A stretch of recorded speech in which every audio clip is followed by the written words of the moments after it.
Hello students, welcome back to Viz Tech lab.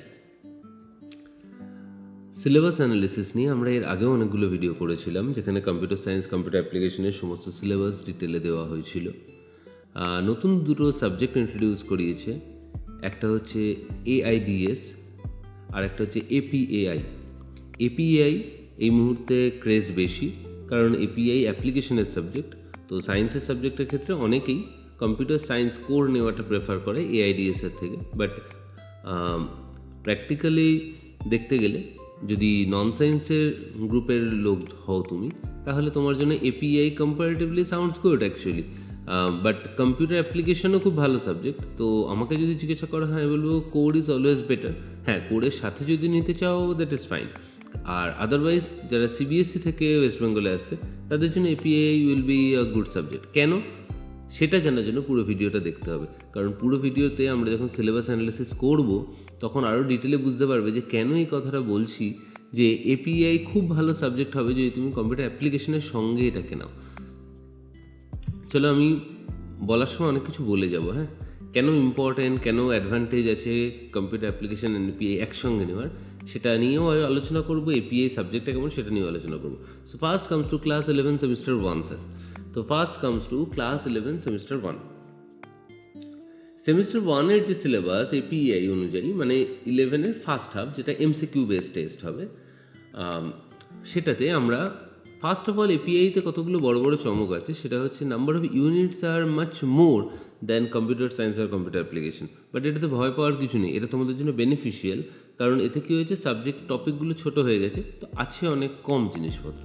Primarily যে জিনিসটা আছে কম্পিউটার ফান্ডামেন্টালস কিন্তু কম্পিউটার অ্যাপ্লিকেশনের সিলেবাসেও আছে স্যার। তো এটা কিন্তু কমন টপিক স্যার। এনিওয়েজ, তো কম্পিউটার ফান্ডামেন্টালস এবং কম্পিউটার অ্যাপ্লিকেশন ইউনিট 1-এর মধ্যেই আছে, এবং সেমিস্টার 1-এর সিলেবাসেই আছে। তো এখানে বেসিক আর্কিটেকচার থাকে, কম্পিউটার আর্কিটেকচার কি, সিস্টেম বাস, ডেটা বাস কি, CPU, memory, blah blah blah, this kind of thing, this are basic stuffs. Then number system and logic gates are there. Number system and logic gates যেটা আমরা APAI-তে পড়বো, সেটাও আমরা এখানেই পড়ছি। So that is also a very good thing, যে আমরা ঠিকঠাক মতো এগোচ্ছি, কোনো অসুবিধা নেই। এটাও কিন্তু APAI-তে আছে, COMA অর্থাৎ কম্পিউটার অ্যাপ্লিকেশনও আছে, এবং ইউনিট 1-এই আছে। তো এই দুটো টপিক একদম সেম যাচ্ছে sir. Advantage, these are the advantages. Software আসার আগে একটা জিনিস বলি, মাঝখানে যে কম্পিউটার নেটওয়ার্ক, এই যে কম্পিউটার নেটওয়ার্ক চ্যাপ্টারটা, এই কম্পিউটার নেটওয়ার্ক চ্যাপ্টারটাও অ্যাকচুয়ালি কম্পিউটার অ্যাপ্লিকেশনে আছে, বাট স্যাডলি এটা সেমিস্টার 2-তে আছে স্যার। অসুবিধা কিছু নেই, আমরা APAI-তে যে পার্টটা পড়বো ওটা কম্পিউটার অ্যাপ্লিকেশনের সেকেন্ড সেমিস্টারে আমাদের কাজে লেগে যাবে। দেন নেটওয়ার্ক যেটা আছে সেটা খুব অল্প করে, কম্পিউটার অ্যাপ্লিকেশন নেটওয়ার্ক অনেক ডিটেলে আছে, এখানে খুব অল্প, মানে যেটুকু জানা দরকার, different kind of LAN man one like this and different kind of network devices like this, ঠিক আছে। And very short introduction, this is written here, okay. So এখানে একটু খেয়াল করলেই দেখতে পাবে, এখানে বলে দেওয়া আছে যে, এই দেখো এখানটা দেখলে বুঝতে পারবে, এই যে ভেরি শর্ট ইন্ট্রোডাকশন, মানে একদম অল্প জিনিসপত্র জানার কথা বলা হয়েছে, ঠিক আছে। সো দেন গেছে সফটওয়্যার ইজ অলসো দেয়ার, কারণ সফটওয়্যার যে চ্যাপ্টারটা দেখছো, এই সফটওয়্যারের যে পার্টটা আছে, সফটওয়্যার পার্টটাও কিন্তু আমাদের ইউনিট 2-তে আছে, তোমাদেরও এখানে ইউনিট 2-তে আছে। এটা কম্পিউটার অ্যাপ্লিকেশন এবং APAI-এর same sir. Different kind of software and hardware, functions, operating system, like this same. Then basic computer programming এর যে পার্টটা, এটাও তোমাদের কম্পিউটার অ্যাপ্লিকেশনের সেমিস্টার 1-এর ইউনিট 2-তে আছে, এখানেও সেম জিনিস আছে। তো overview of computer, compiler, interpreter, same thing. Basic জিনিসপত্র কি কম্পিউটারের মধ্যে, ফ্লো চার্টস, অ্যালগোরিদমস, কোনটাকে কী বলে, like this. Now the twist comes, but এখানেও অ্যাডভান্টেজ আছে। তোমরা সেমিস্টার 1-এ পাইথনের বেসিক পার্টটা শিখছো, that is much more advance than computer application as well as computer science. কারণ কম্পিউটার সায়েন্স এবং কম্পিউটার অ্যাপ্লিকেশনে এটা আছে তোমাদের সেমিস্টার 3-তে। স্টিল তুমি যে জিনিসটা শিখছো, এটা তোমাকে অ্যাডভান্টেজ ডেফিনেটলি দেবে, এবং অল্প পার্ট আছে, মার্কস কম আছে। সেমিস্টার 3-তে এই 10 মার্কসতেই হয়ে যাবে 25 মার্কস। সো এখানে 10 marks is perfectly fine for a beginner Python programmer, ঠিক আছে। সো ওভারঅল ইউনিট 1-এর যে সিলেবাস, এটা কিন্তু এখানেই শেষ হয়ে যাচ্ছে। তাহলে ইউনিট 1-এর সিলেবাসটা একবার ছোটো করে রিক্যাপ করে নিই, সেমিস্টার 1-এর সিলেবাসটা একবার রিক্যাপ করে নিই। সেমিস্টার ওয়ানের মধ্যে আমাদের যে basic classifications of computers and basic computer architecture, number system and logic gates, এই যে দুটো টপিক কম্পিউটার অ্যাপ্লিকেশনের সঙ্গে আমাদের সেম। এরপর এখানে আছে নেটওয়ার্ক, যেটা অ্যাকচুয়ালি কম্পিউটার অ্যাপ্লিকেশনের সেমিস্টার 2 এর টপিক, এখানে সেমিস্টার 1-এ আছে। এবং খুব অল্প আছে, মানে it is hardly 2 or 3 classes to cover, মানে অ্যাজ পার মি, মানে অ্যাটলিস্ট আমি আমার ক্লাসে এটা 2 থেকে 3টে ক্লাসেই কভার করবো। সফটওয়্যার আছে, সফটওয়্যারটা একটু টাইম নিয়ে পড়তে হয়, সেটাও 2 থেকে 3টে ক্লাসের মধ্যে কভার হয়ে যাবে। দেন কম্পিউটার প্রোগ্রামিং, এই পার্টটা কভার করতে একটু 2-3 দিন সময় লাগবে, 2-3 দিন ম্যাক্সিমাম। এবং এই যে দুটো পার্ট দেখছো, software and basic computer programming, এটাও কিন্তু আমাদের সেমিস্টার 1-এর ইউনিট 2 কম্পিউটার অ্যাপ্লিকেশনের সিলেবাস। ঠিক আছে, মানে ওভারঅল বলা যেতে পারে 50% অলমোস্ট কমন। আমরা এক্স্যাক্টলি কাউন্ট করবো একটু পরে। তো features of Python programming, application of Python, এই যে পার্টটা, এই পার্টটা তোমাদের নতুন। এটা কম্পিউটার অ্যাপ্লিকেশন তোমরা পড়বে সেমিস্টার 3 অর্থাৎ ক্লাস 12-এ ওঠে। তো আমরা কত পার্সেন্ট একদম ডিট্টো কমন পেলাম, সেটা হচ্ছে 5, 10, এই 5টা পাইনি, 5, 15, 5, 20, 35 মার্কসের মধ্যে 25 marks are common in semester 1। তার মানে সেমিস্টার 1-এ কম্পিউটার অ্যাপ্লিকেশনের সঙ্গে যারা এপিআই নেবে তারা একটা হিউজ অ্যাডভান্টেজ পেতে চলেছে। পড়বো একটা সাবজেক্ট, পরীক্ষা দেবো 2টো subject, right? Anyways, then comes to semester 2 sir. Semester 2 class 11 semester 2। Semester 2-তে কী বলছে স্যার? সেমিস্টার 2-তে গিয়ে কিন্তু টপিকের মানে যা মিল টিল ছিল সেগুলো সব হাওয়া। সেমিস্টার 2 থেকে it is an independent subject, অর্থাৎ সেমিস্টার 1টা দেওয়াই হয়েছে যাতে তুমি সাবজেক্টের সঙ্গে হ্যাবিচুয়েটেড হতে পারো। সেমিস্টার 2-তে যে টপিকটা পাচ্ছ, এই টপিকটা একটা মজার জিনিস। কেন আমি বললাম আমার ভালো লেগেছে এপিআই সিলেবাসটা? এপিআইতে কিন্তু মানে অনেক বড় টপিককে ছোট করে অনেকগুলো ভাগে ভেঙে দিয়েছে, যার ফলে কী হয়েছে, ডিটেলিং হয়তো আসতে পারে বেশি, কিন্তু অ্যাকচুয়ালি টপিকগুলো অনেক ছোট হয়ে গেছে, মানে পড়ার জায়গাটা কমেছে, মানে খুব তুলনামূলক কম পড়তে হবে। এই যে এআই টপিকটা তোমরা কিন্তু সেমিস্টার 4-এ গিয়ে পড়বে। সেমিস্টার 4-এ কম্পিউটার অ্যাপ্লিকেশন এবং কম্পিউটার সায়েন্স দুটোতেই এআই আছে, এবং সেখানে যে এআইটা তোমরা পড়বে, এখানে মোটামুটি 2খানা সেমিস্টার জুড়ে সেই এআইটা তোমরা পড়বে, রাদার 2.5খানা সেমিস্টার জুড়ে। চলো ডিটেলে যাই। হিস্ট্রি অফ এআই, মানে বেসিক এআই কোথা থেকে এসছে, স্ট্রং এআই কি, উইক এআই কি, মানে it is the foundation of AI. হ্যাঁ, এআই কিরাম ছিল, মেশিন লার্নিং কি, ডিপ লার্নিং কি, বেসিক টার্মিনোলজিস আর দেয়ার। এখানে বেসিক টার্মিনোলজিসের কথা বলা হয়েছে, বেসিক ডিফারেন্সেস, বেসিক টার্মিনোলজিস আর দেয়ার। সুপারভাইজ লার্নিং কি, আনসুপারভাইজ লার্নিং কি, রিগ্রেশন কি, ক্লাসিফিকেশনস কি। ডেফিনেটলি এটা টিচারের জন্য খুব চ্যালেঞ্জিং, কারণ আমি যখন এটা পড়াবো আমার বাচ্চাদের, এটা কিন্তু আমাকে অনেক কিছু বোঝাতে হবে। সুপারভাইজ লার্নিংটা ইন ডিটেল বোঝাতে হবে, that is a complicated thing. But তোমাদের আছে সামান্য জিনিস, এই যে দেখো block diagram with a short description. Board তো শর্ট ডেসক্রিপশন বলে দিয়েছে, কিন্তু আমরা তো শর্ট ডেসক্রিপশন বললে বাচ্চাদের বোঝাতে পারবো না, আমাদের লংভাবেই বোঝাতে হবে। তো এখানে পড়াতে বেশি হবে এবং তোমাদেরও পড়তে হবে, কিন্তু লিখতে হবে কম। ঠিক আছে, এরপর চলে আসছো কে মিনস ক্লাস্টারিং অ্যালগরিদম। এই জিনিসটা তোমাদের জন্য, যেহেতু তোমরা নন সায়েন্স ব্যাকগ্রাউন্ড থেকে ম্যাক্সিমামরা নেবে, তোমাদের জন্য একটু কমপ্লিকেটেড হতে চলেছে। কে মিনস ক্লাস্টারিং অ্যালগরিদম একটু কমপ্লিকেটেড হতে চলেছে, ঠিক আছে, কারণ ইলাস্ট্রেশন উইথ অ্যান এক্সাম্পল আছে, ফলে দ্যাটস ওয়াই একটু ভাবতে হবে। সেই জন্য দেখো এটা গোটা ইউনিটে শুধু এইটুকুই দিয়েছে, তার মানে আমি কনফার্ম হতে পারো এখান থেকে একটা কোয়েশ্চেন তোমার পরীক্ষায় আসছে। এরপর চলে আসছো preliminary concept of ANN, that is very interesting. Artificial neural network একটা ছোট্ট পার্ট ছিল সেমিস্টার 4-এ, সেটা এখানে একটা চ্যাপ্টার হয়ে গেছে, গোটা ইউনিট হয়ে গেছে, এবং ওখানে যা ছিল এখানে তার থেকে একটু বেশি ডেফিনেটলি আছে। তো একটু বেশি আছে, এমন কিছু বিরাট বেশি নেই, ফলে যেটুকু আছে সেটুকু তোমরা করে ফেলতে পারবে। এবং এই জিনিসগুলো কিন্তু বুঝে মুখস্থ করা, শুধু মুখস্থ করলে হবে না, একেবারে হবে না। এবং মজার বিষয় হচ্ছে এইটুকুর মধ্যেই তোমাদের চ্যাপ্টারটা শেষ, অর্থাৎ শুধুমাত্র এআই আছে, একদম basic to moderate AI semester 2-তে আছে, এবং এখান থেকে কিন্তু তোমাদের ব্রড কোয়েশ্চেন আসবে। সেমিস্টার 2 মানে ব্রড কোয়েশ্চেন আসবে। ওকে, ফাইন। এবার চলে আসি 11 শেষ হয়ে গেছে, তো 11-এর প্র্যাকটিক্যালে এবছর থেকে প্রজেক্ট মার্কস আছে এপিআইতে, যেটা কম্পিউটার অ্যাপ্লিকেশনে ছিল না, কম্পিউটার সায়েন্সেও ছিল না, বাট এখানে এপিআইতে একটা প্রজেক্টের মার্কস আছে। স্যার, এই প্রজেক্টের মার্কসটা কীরকম? প্রজেক্ট মানে তোমাদের কিছু একটা প্রজেক্ট করতে দিতে হবে। টপিক অফ প্র্যাকটিক্যাল এখানে দেওয়া আছে, টপিক অফ প্রজেক্ট এখনও দেওয়া নেই। বোর্ড এরকম কিছু ফ্রেন্ডলি একটা টপিক দেবে, I guess either AI based হবে অথবা পাইথন বেসড হবে। আমার মনে হয় পাইথন বেসড হবে, যেহেতু পাইথনটা শেখানো হয়েছে। তো এটা জানতে পারলে জানিয়ে দেবো। তো এখানে একটা জিনিস আছে, দেখো কম্পিউটার ফান্ডামেন্টালস থেকে একটা কোয়েশ্চেন থাকবে যেটা নো মার্কস হবে। Actually is it possible? মানে এটা কি কোনো কোয়েশ্চেন দেওয়া হবে, স্টুডেন্টদের বলা হবে তো মার্কস দেওয়া হবে না, তাও তোমরা কাজটা করবে? আমি জানি না এটা কেন দিয়েছে, but still it is fine. এটা শেখার জানার জন্য দ্যাট ইজ ওকে। প্র্যাকটিক্যালি যেহেতু দেওয়া আছে, স্কুলে তোমাকে নিশ্চয়ই শেখানো হবে, বাট এটার জন্য কোনো মার্কস ক্যারি হবে না স্যার, এটা জাস্ট নিজের জানার জন্য। মার্কস ক্যারি হবে স্যার পাইথন প্রোগ্রামিংয়ে।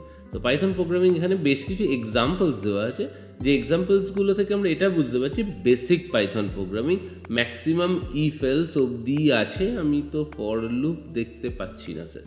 তো মোটামুটি ইফ এলস অবধি পাইথন কোডিং আছে, যা দেখে বুঝতে পারছি। সিলেবাসে মানে প্রোগ্রাম প্যাটার্ন দেখে যা বুঝতে পারছি। কিন্তু তোমাদের ওখানে কিন্তু ফর লুপেরও কিছুটা পার্ট, রাদার টাপল, ডিকশনারি এগুলোও দেখিয়েছিল প্র্যাকটিক্যালের মধ্যে নিয়ে। অর্থাৎ প্র্যাকটিক্যালটা খুব ইজি হবে। একটি মাত্র পাইথন প্রোগ্রাম করতে হবে, তার জন্য তোমরা নম্বর পাবে 3 নম্বর। প্র্যাকটিক্যালের টোটাল আছে 15 নম্বর, দ্যাটস উইয়ার্ড। ভাইভাতে আছে 5 নম্বর। ওয়েট এ মিনিট, আর কিছু আছে দেখি, আছে, সরি, ওকে, আমি তাই ভাবছি কীরকম একটা লাগছে। চলো এখানে 2A মানে পাইথন প্রোগ্রামিং থেকে বেশি জিনিস আছে। 2A-তে আছে 3 নম্বর, একটা বেসিক পাইথন প্রোগ্রামিং, যেটা ফর লুপও থাকবে না ইফ এলসের মধ্যে। নাও কামস ফর লুপ স্যার, এখানে ফর লুপ লাগবে স্যার। 2B এখানে আছে 7 নম্বর। আচ্ছা, আর লাস্ট হচ্ছে রাইট প্রোগ্রামস টু ফাইন্ড আচ্ছা, লাস্টে আছে কিছু বেসিক প্রোগ্রাম অ্যান্ড সার্চিং, এতে আছে 5 নম্বর। তার মানে আই মাস্ট সে এপিআই এর প্র্যাকটিক্যাল যে পার্টটা সেটা কিন্তু অনেক লেন্দি হবে। তোমাদের 15 নম্বরের জন্য কম্পিউটার অ্যাপ্লিকেশনের বাচ্চাদের 11-এর পরীক্ষা এত লিখতে হয় না, এর থেকে অনেক কম লিখতে হয়। তোমাদের তুলনামূলক অনেকটা বেশি লিখতে হচ্ছে। তো প্র্যাকটিক্যাল ইজ হিউজ। তো আমার মনে হয় এতটা না করে অ্যাটলিস্ট লাস্ট পার্টের মার্কসটা এখানে দিয়ে দিলে বাচ্চাদেরকে যদি হেল্প হতো। কারণ এন্টায়ার কোর পাইথন 3খানা পার্ট জুড়ে বাচ্চাদের করতে হবে, অর্থাৎ 3টে প্রোগ্রামিং তোমায় নামাতে হবে পরীক্ষা হবে। এবং যার মধ্যে ইম্পর্টেন্টলি বাবল শর্ট আছে। তো বাবল শর্ট কিন্তু সোজা বা ছোট্ট প্রোগ্রাম নয়, definitely linear search, bubble sort, they are not very small programming. অতএব 12-এ গিয়েও এটা কিন্তু প্র্যাকটিস না রাখলে বিপদে পড়বে তা পাইথন। এনিওয়েজ, তোর ওভারঅল 11-এর যদি সিলেবাসটাকে সামারি করি আমরা, তাহলে 11-এর সিলেবাস ইজ ফাইন, কোনো প্রবলেম আমি খুঁজে পাইনি। 11-এর সিলেবাস ইজ ওকে, পড়া যায়, করাও যায়। সেমিস্টার 2টা একটু টাফ হবে, সেমিস্টার 1টা তো বেশ ইজি। আর practical is okay, but lengthy definitely.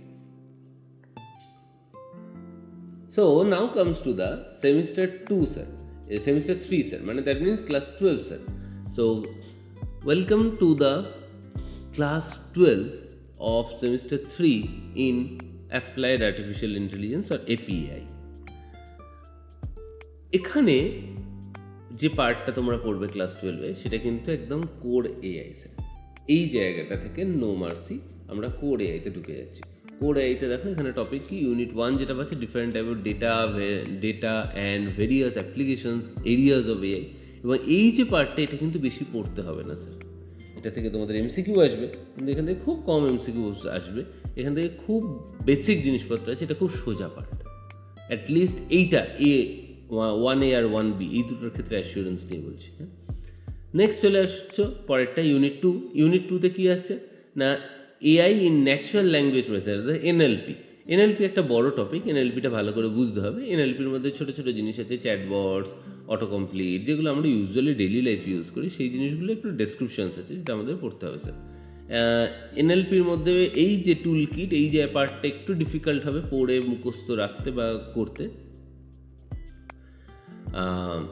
Unit 3-তে AI in special speech recognition, এই পার্টটা থিওরি বেসড, খুব বেশি ডিফিকাল্ট নয়, এই পার্টটা হয়ে যাবে মোটামুটি, এটা নিয়ে খুব একটা প্রবলেম হবে না। হ্যাঁ, ইউনিট 2টা নিয়ে একটু প্রবলেম হতে পারে। দেখো ইউনিট 2 হয়ে যাওয়ার পর ইউনিট 4, মানে বললাম প্রচুর ইউনিট বেড়ে গেছে। Unit 4 AI in image processing and computer vision, এটাও থিওরি বেসড জিনিসপত্র, জিনিসগুলো বুঝে প্রপারলি উত্তর লিখতে হবে, ঠিক আছে। এআই ইন ওয়েদার প্রেডিকশন, এটাও একই টাইপের জিনিস। তাহলে প্রত্যেকটা এআই এর প্রত্যেকটা ইউজগুলোকে আমরা স্পেসিফিক্যালি আলাদা আলাদা ইউনিট করে পড়ছি। এখানে কিন্তু পড়াটা খুব বেশি নয়, কিন্তু তোমাকে রেডি তো করতে হবে স্যার। ওই যে বললাম এআই পড়ানোর ক্ষেত্রে আমি সিলেবাস যা দেখেছি, তোমাকে যা পড়তে হবে তার থেকে বেশি টিচারকে পড়াতে হবে। কারণ তোমাকে যদি আমি কোডগুলো না বুঝিয়ে দিই, শুধু রিডিং পড়ে তো বাংলা বইয়ের মতো কম্পিউটার হবে না স্যার। আর নোটস দিয়ে এই জিনিস করলে তুমি পড়ে পড়ে পাগল হয়ে যাবে সারাদিন, এবং কিছুক্ষণ পর মাথা ফাথা ঘুরতে শুরু করবে। হ্যাঁ, আমার একটা সাজেশন আছে, এপিআইটা যদি তোমাদের স্কুল সাজেস্ট করে তাহলে ইংলিশে নেওয়ার চেষ্টা করবে, কারণ বাংলাতে এপিআই ভয়ঙ্কর সাউন্ড করবে, ট্রাস্ট মি। এআই এবং সেটা বাংলাতে not possible. Okay okay then comes to class 12 semester 4। Class 12 semester 4-এ কিন্তু চ্যাপ্টারগুলো একই টাইপের আছে। এআই ফর মেডিসিন আর হেলথ কেয়ার, ওখানের কন্টিনিউশন আসছে এখানে, হ্যাঁ, মেডিসিন আর health care. AI in economics, AI for e commerce, all are application sir. তারপর হচ্ছে government law and policy making, AI related government law and policy making. AI in environment sustainability. আর unit 10 chatbots, large language models, অর্থাৎ LLM and chat GPT, এইগুলো সম্পর্কে। Those are all theory sir, এখানে খুব complicated কিছু নেই sir, তার থেকে আমাদের সেমিস্টার 3-এর শুরুতে ছিল। ইউনিট 3-তে আছে benefits and risk of AI, ঠিক আছে। So it is very simple. Semester 4 তোমাদের কিন্তু স্কোরিং হতে চলেছে, অর্থাৎ এপিআইতে সেমিস্টার 4-এ প্রচুর নম্বর তোলা যাবে অ্যাকর্ডিং টু সিলেবাস, যা বুঝতে পারছি আমি। Anyways then comes to practical. প্র্যাকটিক্যালের মধ্যে কিন্তু এখানে বলেছে suggested experiments, at least 3 experiment must be completed. এখানে কিছু এক্সপেরিমেন্ট করতে বলেছে স্যার, এবং টপিক অফ প্র্যাকটিক্যালের মধ্যে সেটা আছে। এখানে দেখো তোমাদের একটা প্র্যাকটিক্যালের প্রজেক্ট মার্কস আছে 10 মার্কসের, হ্যাঁ, এখানে একটা 10 মার্কস থাকবে, হ্যাঁ, প্রজেক্টের জন্য। আর এখানে কতগুলো জিনিস করতে বলেছে, হ্যাঁ, এই জিনিসগুলোই রেডি করতে হবে। আই গেস এখান থেকেই কিছু প্রজেক্ট করতে দেওয়া হবে। এবার এখানে প্র্যাকটিক্যালের ভালো করে দেখো, প্র্যাকটিক্যালে কিন্তু ডিটেল সিলেবাস কিছু দেওয়া হয়নি। ওকে, 15 মার্কস বলছে এইগুলোর মধ্যে থেকেই করতে, হ্যাঁ, at least 3 experiment must be completed, এগুলোর মধ্যে থেকে 3টে এক্সপেরিমেন্ট করতে বলছে। এবং এই এক্সপেরিমেন্টগুলো কিন্তু খুব একটা ছোটো নয়, বা প্র্যাকটিক্যাল রুমে বসে হু করে বানিয়ে দেওয়া যাবে এরকম টাইপ অফ নয়, কিন্তু এগুলো টাইম বেসড থিং। তো এগুলো কীরমভাবে প্র্যাকটিক্যালটা করাবে সেটা এবছরের আইডিয়াটা পেলে আমরা কিছুটা জানতে পারবো। অর্থাৎ যারা 11-এ পড়ে 12-এ উঠে গেছো, তাদের 12টা হলে আমরা কিছুটা আইডিয়াস পাবো, কারণ তারাই প্রথম পরীক্ষা দেবে। এখনও অবধি কেউ এই সাবজেক্টটা পরীক্ষা দেয়নি। So we need to wait and watch. Anyways, আর বইয়ের রেফারেন্স কিছু দেওয়া আছে। হ্যাঁ, বই ডেফিনেটলি ভালো। এর মধ্যে ফান্ডামেন্টাল অফ কম্পিউটার্স, বালা গোস্বামীর বই সবসময় ভালো হয়, তো এই বইটা ফলো করা যেতেই পারে। আর বাকি যে বইগুলো আছে আমি বলবো বাচ্চাদের জন্য এই বইগুলো অনেকটা কমপ্লিকেটেড, তো এই মুহূর্তে না ফলো করাই বেটার, কারণ আরও ভয় পাবে। তোমাদের বই কিছু মার্কেটে অ্যাভেলেবেল আছে, আর ইন কেস যদি বই মার্কেটে অ্যাভেলেবেল নাও থাকে, তোমরা বোর্ডের ওয়েবসাইটে গিয়ে সেখান থেকে ডেফিনেটলি অনেক জিনিসপত্র, মেটেরিয়ালস অ্যাটলিস্ট পাবে। তো overall this is the entire syllabus analysis of this. And overall যদি জানতে চাও আমার গেট আপ কী, মানে আমি কি অ্যাকচুয়ালি বলতে চাইছি এই সাবজেক্টের ব্যাপারে, টু বি ভেরি অনেস্ট, এপিএআই একটা ভালো সাবজেক্ট। শুধু যদি এপিআই নিয়ে পড়ো, কম্পিউটার সম্পর্কে কোনো নলেজ না থাকে তোমার, তাহলে এই সাবজেক্টটা একটা টাইমের পরে ভেরি হার্ড টু লার্ন, মানে খুব মুখস্থ করতে খুব কষ্ট হবে, কারণ তোমার কনসেপ্ট নেই কম্পিউটারে, তুমি শুধু এআই পড়ছো। তো AI is a specialised part of computer. Either তোমাকে ক্লাস 10 অবধি একটা কম্পিউটারের ভালো নলেজে থাকতে হবে, তবে তুমি এআইটা ভালো করে বুঝতে পারবে। এআই মানে কিন্তু এটা নয় যে আমরা মোবাইলে ছবি তোলার সময় যে এআই দেখায় ওটাই, হ্যাঁ ডেফিনেটলি দুটো এআই সেম, কিন্তু এআই পড়া জিনিসটা আর এআই মোবাইলে ইউজ করা জিনিসটা, those are not same sir. Just একটা এআই প্রম্পট কপি পেস্ট করে দিলাম, প্রম্পট কপি পেস্ট করে আমি একটা রেজাল্ট বের করে দিলাম, এই জিনিসটা আর এআই এর কোডটা কীরমভাবে কাজ করে, দুটো জিনিস আলাদা স্যার। কম্পিউটার অ্যাপ্লিকেশন যাদের থাকবে তারা যেহেতু পাইথনও ভালো করে শিখছো, এআইও ভালো করে শিখছো, এবং তোমরা দেখেছো সেমিস্টার 3 বা 4-এ মানে I-20 ফাইনাল প্র্যাকটিক্যালে পাইথনের ইউজেস আছে অনেকটা এআইতে, মানে প্র্যাকটিক্যালে। তো তার জন্য সেমিস্টার কম্পিউটার অ্যাপ্লিকেশনের সাথে যদি সেমিস্টার 3-এ গিয়ে পাইথনটা ভালো করে শিখে নাও, তাহলে তোমার এখানে অনেকগুলো অ্যাডভান্টেজ আছে। সো সেই জন্যই আমি শুরুতে একটাই কথা বললাম, API with computer application can be a very good choice, but only API maybe not a very wise choice for at least mediocre and lower mediocre students. For topper candidate they can take anything, they can take any burden, তেমন হলে তারা তার সাথে আবার computer আলাদা করে side line করে পড়ে নেবে, তো দ্যাট ইজ ডিফারেন্ট। যেহেতু most of the students are mediocre আর বিলো মিডিওকার, তো তাদের জন্য কিন্তু অনলি এপিআই নেওয়াটা একটু চ্যালেঞ্জিং হবে, কারণ তুমি যদি এপিআইটাকে ফোর্থ সাবজেক্ট, যদিও আমি আবার রিপিট করছি ফোর্থ সাবজেক্ট কিছু হয় না, মানে তুমি মনে করলে যে এই সাবজেক্টটা আমার কাছে লেস ইম্পর্ট্যান্ট, তাহলে কিন্তু এআই তোমার কাছে মোর ইম্পর্ট্যান্ট হয়েই আসবে। So otherwise the subject is good, mainly the best thing is the initiative যেটা বোর্ড নিয়েছে, আমাদের খুব ভালো লেগেছে। এআইডিএস, এপিআই সাবজেক্টগুলো ইন্ট্রোডিউস হওয়া দরকার। রাদার যে কোনো স্কুলের কম্পিউটার এখন যে জায়গায় এসছে, অ্যাটলিস্ট 7, 8, 9, 10 একটা এআই সাবজেক্ট বাচ্চাদের যদি ব্যাকগ্রাউন্ডে পড়িয়ে আনা হয়, যেগুলো ইউজুয়ালি সিবিএসসি বোর্ড স্টার্ট করেছে, ওয়েস্ট বেঙ্গল বোর্ডের স্কুলগুলো যদি এই জিনিসগুলোকে ফলো করে, তাহলে বাচ্চাদের একটা কম্পিউটারের স্ট্রং গ্রিপ তৈরি হয়, যেগুলো পরবর্তীকালে এই সাবজেক্টগুলো নিতে গেলে বাচ্চাদের হেল্প করে। মেবি বোর্ডে সেরকম কোনো প্ল্যানিং আছে, আই ডোন্ট নো। মেবি মাধ্যমিকে পরবর্তীকালে এরকম কোনো সাবজেক্ট ইন্ট্রোডিউস করতেও পারে, we never know, but still it's a very good try, good introduction.